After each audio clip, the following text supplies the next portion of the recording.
वालेकुम दोस्तों, क्या हाल चाल है। मैं हूँ तूबा तुरानी और आज की वीडियो में आप ये देख रहे हैं कैमरा है और ये ट्राईपॉड वगैरह रखा है। एक्चुअली मेरा मतलब हमारा एक और चैनल है मेरे शौहर का, जिसमें वो एडिटिंग वगैरह सिखाते हैं और मेरे शौहर ऑनलाइन मतलब ये भी सिखाते हैं कि किस तरह एडिटिंग करनी चाहिए। तो हमें ये चीज़ें रखना बहुत ज़रूरी होता है।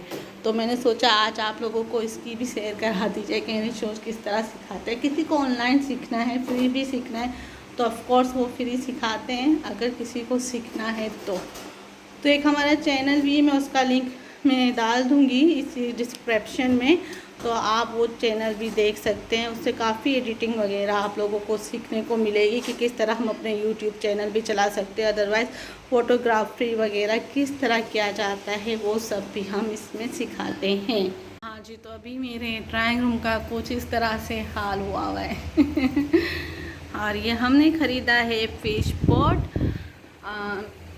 फ़िश रखना कहते हैं ना कि घर में अच्छा होता है, इस तरह की कोई चीज़ रखनी चाहिए कि जिससे आपका ब्रेन माइंड जो भी है वो फ्रेश रहे। तो ये हमने फ़िश पॉट ख़रीदा है और अच्छा लगा मुझे ये, क्योंकि इसमें ये ज़्यादा जगह भी नहीं घेर रहा है और छोटा भी है। इसमें फ़िश भी इतनी वो नहीं है कि आप इसे साफ़ ना कर सके, कैरी ना कर सके। बहुत अच्छा सा मिल गया और बहुत ही रिजनेबल प्राइस में मिल गया। ये मैं आपको प्राइस ज़रूर बताऊंगी कि हमने पूरा फ़िश पॉट कितने में ख़रीदा, कहाँ से ख़रीदा। और जो मेरे यूएई के सब्सक्राइबर है वो आराम से ले सकते हैं और शारजा के सब्सक्राइबर तो बहुत ही आराम से ले सकते हैं कि ये मैंने कहाँ से लिया है। तो ये आप मेरे साथ रहिएगा तो मैं आपको इसका पूरा बताऊंगी कि हमने कहाँ से लिया है। लेकिन इस फ़िश पॉट के आने से मेरा बेटे में बहुत एक्साइटमेंट आ चुकी है। वो रात को भी मुझसे यही पूछ रहा था कि मम्मा फ़िश सोती कैसे। हम जब मैंने इसको बताया कि फ़िश जब सोती है और उसकी आंखें खुली रहती है, वो रुक जाती है तो समझो वो सो गई है। ऐसे बहुत से सवाल थे मेरे बेटे के जहन में जो उन्होंने पूछे हैं। और फिर रात हुई तो इसकी लाइटें बंद की, इससे उसने बातें की हैं कि कौन सी फ़िश कितनी ना मतलब शरारती है और कौन सी फ़िश क्या है। तो मैंने जो दो जोड़ों में ली थी। एक टाइगर स्टाइल में अरे वो एक जोड़ा था और एक ये ऑरेंज वाला, ये जो दोनों लड़ रही है ना एक दूसरे के पीछे, ये जोड़ों में ली थी और एक ही मैंने ब्लैक कलर की ली थी और एक वाइट कलर की ली थी। तो मुझे अब्दुल्ला कब से बोल रहा था कि मम्मा ये लोग लड़ रहे हैं। तो मैं मतलब ऐसे ही बोल रहे थे कि हाँ वो नया नया घर है ना तो उनको मज़ा नहीं आ रही होगी ये, लेकिन वाकई वो एक दूसरे के पीछे लड़ ही रही हैं तो मेरे बच्चे को ये बहुत एक्साइटमेंट थी कि क्या है और किस तरह ये लोग रहेंगी और किस तरह से ना यहाँ पे रह रही है और मम्मा के कैसे पोटी करेगी और मम्मा कैसे सोएगी। और अब ये इसको दूसरा है कि हम इसके अंदर प्लांट्स भी रखें। तो ये वाकई दोनों मच्छियाँ बहुत लड़ गई। अब्दुल्ला ये फ़िश लड़ रही है आपस में। बताओ कहाँ पे रखी? ये दोनों, ये ऑरेंज वाली और एक वो टाइगर स्टाइल में ना वो वाली, दोनों फ़िश लड़ रही है। कहाँ है? मेरे को नजर नहीं आ रही। ये अभी मैंने इसको उंगली कराना तो हट गई। तो मेरा बेटे को आज सुबह से इसकी एक्साइटमेंट में लगा हुआ है, इसको खाना दिया है और कब देखता है इसको बैठकर इसी के पास खेल भी रहा है। थोड़ा सुकून भी हो गया नया नया शौकेस का। लेकिन फिर मैंने इसको ये भी कहा है कि इसको अंदर हाथ नहीं डालते, ये मर जाएगी और इसका पानी डर्टी होगा तो हमें इसको धोना भी है। और हाँ जी बोलें। हाय। हाँ। अभी खरीदेंगे जो वो फिश दुकान में बड़ी फिश भी थी और छोटी फिश भी थी। लग रहा है शर्ट भी थी। शार्क भी थी। हाँ, हाँ। You like to shark. इधर आके करो ना, इधर आके, इधर यू लाइक टू शार्क। हाँ, तो ये फ़िश पॉट लिया है जो कि बहुत रिजनेबल प्राइस में मिल गया। मुझे लग रहा था कि बहुत महंगा होगा लेकिन ये सही प्राइस में मुझे आखिर मिल ही गया। तो आ जाते हैं आज टॉपिक की तरफ। आप लोगों ने थंबनेल में देख लिया होगा कि मैंने लिखा था कि फ्राइडे वीकेंड और मुझे यूट्यूब के बारे में भी कुछ बात करनी थी तो फ्राइडे वीकेंड का मतलब ये है कि मैं अब फ्राइडे को वीलॉग्स नहीं बनाऊंगी। जैसे कि आपको पता है कि अभी कुछ टाइम से मैंने रूटीन वीलॉग्स जो था वो मैं आप लोगों के साथ डेली शेयर कर रही थी। तो मैंने अब सोचा कि थोड़ा ये होता है कि सब का ये होता है ना कि एक ना छुट्टी होना ज़रूरी होती है काम से। तो मैंने सोचा क्यों ना मैं भी अपने काम से एक वीकेंड में मतलब एक दिन की छुट्टी तो होना ज़रूरी है जिसमें मैं रिलैक्स होकर अब इंजॉय कर सकूँ। तो इसलिए मैंने सोचा है कि मैं अब फ्राइडे को वीलॉग नहीं बनाया करूँगी। और दूसरी बात ये हुई थी कि यूट्यूब पे ना आजकल एक नया ट्रेंड चला है। वो ट्रेंड ये है कि हाँ, यहाँ पे क्या हो रहा है कि आप ना किसी के भी वीडियोस में जाते हो, उसकी वीडियोस को वॉच करते हो, उसमें अपना कमेंट्स करते हो अच्छा सा, और साथ में लिख देते हैं कि आप हमारे चैनल पे भी आइए, हमें सपोर्ट कीजिए। हम लोग उसे सपोर्ट करते हैं क्योंकि हम यूट्यूबर्स का यही होता है कि नहीं, हमें एक दूसरे को सपोर्ट करना चाहिए, उनसे अप्रिशिएट करना चाहिए। होता ये कि जो न्यू सब्सक्राइबर, जो आजकल न्यू ट्रेंड में जो न्यू लोग आ रहे हैं, वो लोग सब्सक्राइब तो कर देते हैं, खुशी दे देते हैं हमें, लेकिन फिर 2 दिन के बाद 1 वीक के बाद अनसब्सक्राइब कर देते हैं। वो ये समझते शायद पता नहीं चलता, लेकिन यूट्यूब के अंदर ये पता चल जाता है कि हमें किसने अनसब्सक्राइब किया है।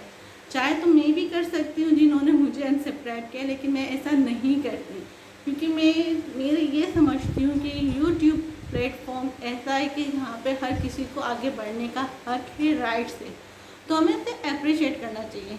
ये जो ट्रेंड निकला है ना यूट्यूब के अंदर अभी, ये बहुत ही गलत ट्रेंड है। तो प्लीज़ ज़रा अवॉइड किया कीजिए ऐसी चीज़ों को, क्योंकि आप लोग ये समझते हैं कि सामने वाले बंदे को पता नहीं है, हम उन्हें अनसब्सक्राइब कर देंगे तो उनको पता नहीं चलेगा। यूट्यूब प्लेटफॉर्म वो प्लेटफॉर्म है कि यहाँ पे सब कुछ पता चल जाता है कि किसने आपको अनसब्सक्राइब किया है, किसने सब्सक्राइब किया, कौन कितना आपके चैनल को फुल वॉच कर रहा है और कौन नहीं कर रहा है। तो ये अपने माइंड से निकाल दीजिएगा कि नहीं पता चलता। और ये जो ट्रेंड आजकल चलाया हुआ है, ये प्लीज़ इसे रोक देना चाहिए। और यही बात मैं ये कहूँगी कि यूट्यूब के जो है उन लोगों को भी ये चीज़ें रोक देनी चाहिए, क्योंकि ऐसे लोगों को फिर ना ये होता है कि ताकि पता चले। और मेरा ये वीडियो बनाने का मकसद ये था ताकि उन लोगों को पता चले जो दूसरों को अनसब्सक्राइब कर देते हैं, कि जो आप खुशी खुशी में अनसब्सक्राइब कर देते हैं ना, कि नहीं हमें तो व्यूज़ मिल गए, हमें तो सब्सक्राइबर मिल गए, हमने अनसब्सक्राइब कर देते हैं। तो ये अपने माइंड से निकाल दीजिएगा कि उनको पता नहीं चलता। ऑफ कोर्स पता चल जाता है, और इसमें हमारा तो कुछ नहीं जाता, आपकी रेपुटेशन ख़राब होती है। और दूसरा, यूट्यूब के अंदर आजकल ये भी ट्रेंड निकला है कि अगर कोई आगे बढ़ रहा होता है और आगे मतलब उसका सपोर्ट करेंगे, बहुत ही आगे ना चैनल चला जाता है, जैसे सितारा यासीन का गया था। तो हुआ ये कि यहाँ पे लोगों ने ना उनकी चैनल की तवक्को से बहुत सी वीडियोस बनाई, बातें की, किसी ने अच्छी बात की, किसी ने बुरी बात की। ये जो ट्रेंड चल रहा है ना कि गलत गलत बातें कर देना, गलत गलत वीडियो बना देना, किसी के बारे में कुछ भी कह देना, आई थिंक मैं ये समझती हूँ ये नहीं करना चाहिए। जैसे कि आप ये समझते हैं कि हम साफ हैं, हम अच्छे हैं, तो आप लोगों को अपनी उसी नज़र से दूसरों को भी ऐसे ही देखना चाहिए कि अगर हम अच्छे हैं तो दूसरे भी अच्छे हैं। तो ये मुझे आप लोगों से थोड़ी बात करनी थी कि मुझे जो गलत लगा, मैंने सोचा आप लोगों के साथ ज़रूर शेयर करूँगी कि देखिए कि आजकल यूट्यूब के अंदर इस तरह के जो ट्रेंड चल रहे हैं कि सब्सक्राइब कर देते हैं, अनसब्सक्राइब कर देते हैं, या किसी का जो चैनल आगे बढ़ रहा होता है तो उसकी तरक्की को देख कर मतलब खुशी हज़म नहीं हो रही होती है उनको कि भाई उनका ये इतना जल्दी कैसे ऊपर आ गया। तो ये चीज़ें ना ये अपने माइंड से हमें निकालनी होगी हर यूट्यूबर को, क्योंकि इज़्ज़त देने वाला भी अल्लाह है और ज़िल्लत देने वाला भी अल्लाह है। और अल्लाह ने जिसकी नसीब में जितना रिस्क लिखा है ना उसको उतना ही मिलेगा, ना उससे ज़्यादा मिलेगा ना उससे कम मिलेगा। सो प्लीज़ थोड़ा अपने माइंड को फ्रेश कीजिए, थोड़ा चेंज कीजिए, ताकि लगे कि हाँ हम अपना ये यूट्यूब को सही चला रहे हैं और यूट्यूब प्लेटफॉर्म बहुत अच्छा प्लेटफॉर्म है। सो आई होप आज का ये व्लॉग, ये जो मेरी टॉपिक्स पे बातचीत है, ये सब पसंद आया होगा। और हाँ, अभी मैं आपको एक और चीज़ बतानी है क्योंकि मैंने आपको एक्वेरियम बताया था, तो मैं आपको बताऊंगी कि एक्वेरियम मैंने कितने में ख़रीदा, तो साथ रहिएगा जी। तो आ जाते हैं वापस एक्वेरियम की तरफ, जो कि बहुत ही अच्छा लग रहा है और मुझे यकीन है कि आप लोग सब जानने चाहेंगे कि ये एक्वेरियम हमें कितने में पड़ा। तो जो यहाँ पे यूएई में रहते हैं और ख़ास तौर पे जो शारजा में रहते हैं, तो उनको पता होगा कि ये रोला से पहले जो बर्ड मार्केट्स आती है और जहाँ पे वो स्टेशन है और जबले सू के उस साइड पर ये फ़िश एक्वेरियम वगैरह मिलते हैं, जहाँ पे बर्ड्स मिलते हैं और एनिमल्स वगैरह मिलते हैं। तो ये जो फ़िश है वो ये फ़िश जो हमें नज़र आ रही है, ये 10 दिरहम में 4 फ़िशें मिली थी। और ये जो ना इसके स्टोन्स वगैरह, ये जो पत्थर वगैरह, ये हमें सिर्फ 5 दिरहम में मिले थे, यानी इतना सस्ता मिला था। और ये पूरा जो ये एक्वेरियम है, फुल एक्वेरियम विद फिल्टर के साथ, लाइट लगी हुई, सब कुछ लगा हुआ, ये हमें मिला था 75 में, यानी हमें ये टोटल 100 दिरहम में पड़ा है। बहुत अच्छा है, बहुत मतलब ये कि लग रहा है कि घर में एक नया लुक आ गया है और ये बहुत अच्छा हमें मिल गया था। ये देखिए, ये नज़र आ रहा है, ये पूरा फ़िल्टर, ये सब इस तरीके से, ये पूरा हमें 100 दिरहम में पड़ा है फ़िश के साथ। तो जो शारजा में रहते हैं और जो रोला के साइड में रहते हैं, अलखान के साइड पे रहते हैं, तो उन लोगों के लिए तो बहुत आसान है। और जो दुबई साइड में भी रहते हैं, तो गाड़ी में आकर लेने में कोई प्रॉब्लम नहीं, कोई हर्ज नहीं है, थोड़ा सा ही सफ़र है, आके ले सकते। आई होप आज का ये व्लॉग ये टॉपिक्स जो मैंने आप लोगों के साथ शेयर किया है यूट्यूब्स का, और मेरा जो थिंकिंग थी वो आप लोगों को पसंद आया होगा। पसंद आया तो अपनी राय से मुझे ज़रूर आगाह कीजिएगा और मुझे दुआओं में याद रखिएगा, मेरी फैमिली को दुआओं में याद रखिएगा। अल्लाह हाफिज़।